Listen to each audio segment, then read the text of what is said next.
Yo guys, welcome back to another GeoGuessr video. Today we're going to be continuing our 5 metas every pro should know series, in which I give some tips and tricks that GeoGuessr pros use for region guessing within countries. If you guys haven't seen episode 1 yet, go and check it out. For this video, I've selected metas that are both widely known amongst the pro community and some that are a bit more niche, but will ultimately help you on your path to becoming a better GeoGuessr player. I hope you guys enjoyed the video. I'll see you guys in the next one. Alright guys, the first meta that we're going to be going over is the Sawdust car. So this meta, as you guys know, most Argentinian cars are going to look like this. You can pretty much see the black car pretty clearly exposed there with like no debris on the back. Whereas this area in northwest Rio Negro, southwest of Neuquén, is going to have like some debris on the back of the car. I don't know if this is rocks or like some dirt that it's picked up along the way, but you can pretty much see it consistently on most of these small roads to the west of the 6. So here you can see a little bit looks a little bit different, the debris at least on the car compared to the other one, but it is still there.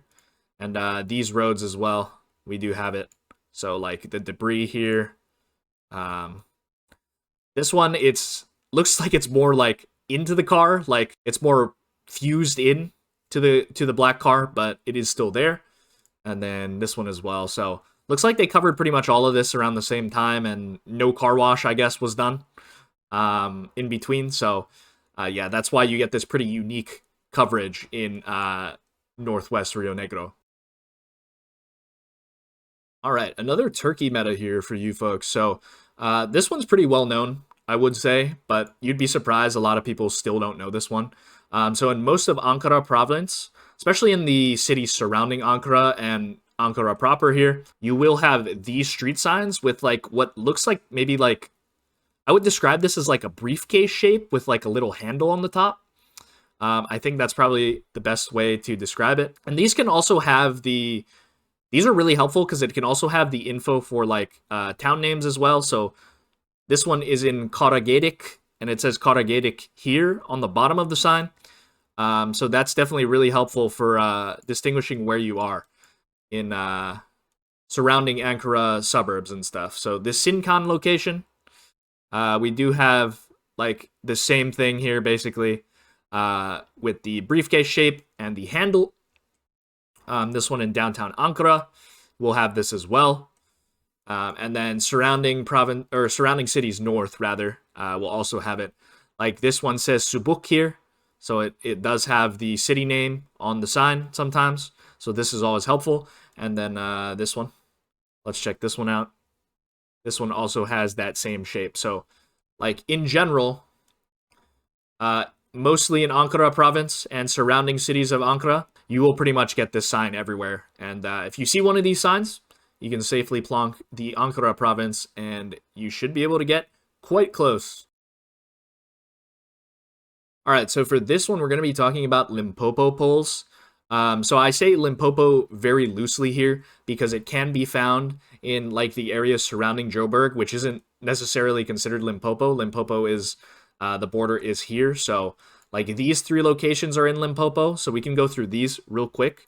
But basically, you're going to have these insulators alternating here on both sides of the pole. So you're going to usually have 2 on one side, 1 on the other. That's going to be like a Limpopo-style pole. Generally, I would probably consider this to be like more so north in South Africa in general. If you were to draw a line here, intersecting through central Eswatini, it'll pretty much mostly be north of that line and surrounding Pretoria, Joburg area. So we do have these poles surrounding right near Johannesburg, actually. And yeah, all the way out here, east of Johannesburg. And then these 2 examples are also in Limpopo as well. So these poles generally are a good sign to pretty much send mostly north in the country, northeast rather. And yeah, generally a good tip for region guessing in South Africa.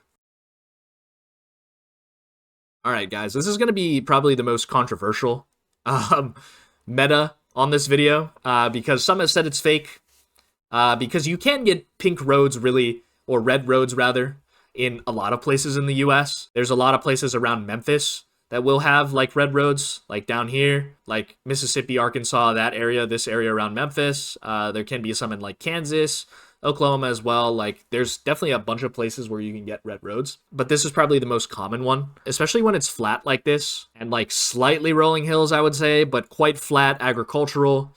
You know, it's always like a decent scent and a decent hedge to set in Sioux Falls here. So as you can see, this road is quite red. Even the outer dirt here is red. And Zigzag's gonna love this one, so you already know. Anyway, yeah, so this one is within the Iowa border. This one, South Dakota here, quite red as well, quite pink. And then this is in the South Dakota side as well. We got quite a pink road, and this one's a bit more west, but yeah, still pink, red once again. And then, yeah, this one also in South Dakota, a little bit more red here. Just generally, these redder pigmented roads will pretty much be around Sioux Falls if you get like such an agricultural landscape like this. And you know, even if it is like Kansas or something like one of these three states, you won't be too far off. So this is generally a good guess, and you know, sometimes you can get quite close here and potentially do some surprising damage. I've definitely had instances in duels in which I've used the Sioux Falls red road to my advantage and have gotten quite close on some rounds, especially with the red road. So it's definitely a very helpful meta. All right, the last meta I'm going to talk about here is sugarcane in the Philippines. So sugarcane generally mostly is grown on the island of Negros here. So as you can see, just sugarcane all around, pretty much in the flat parts here. So obviously it won't get grown in this middle part where it's quite hilly. But anywhere on the coast here, you can click pretty much anywhere. I encourage you to click around in Negros and look around in the flat parts. You'll pretty much see sugarcane growing everywhere here. This is quite near the capital. Lots of sugarcane being grown, even on this side as well. And then, yeah, just sugarcane everywhere, basically, guys. So I believe Negros is the biggest producer of sugarcane in the Philippines. And yeah, generally for region guessing wise, if you do see a lot of sugarcane spam like this, Negros is always a good option to guess in the Philippines, especially in conjunction with something like this concrete road, or not even a concrete road here, this asphalt road, but like we got a concrete road here. Yeah, all good region guessing tips for first getting the Philippines and then getting Negros as well. So definitely a very helpful one, and has definitely saved me on multiple occasions. Alright guys, thanks for watching another video in the 5 metas every pro should know series. I'm looking to put one of these out weekly, but this obviously takes a lot of time and effort to compile. So if you enjoyed the video and stayed all the way to the end, I would appreciate it if you dropped a sub, a like, and a comment. Thanks everyone for watching, and I'll see you guys in the next one. Peace.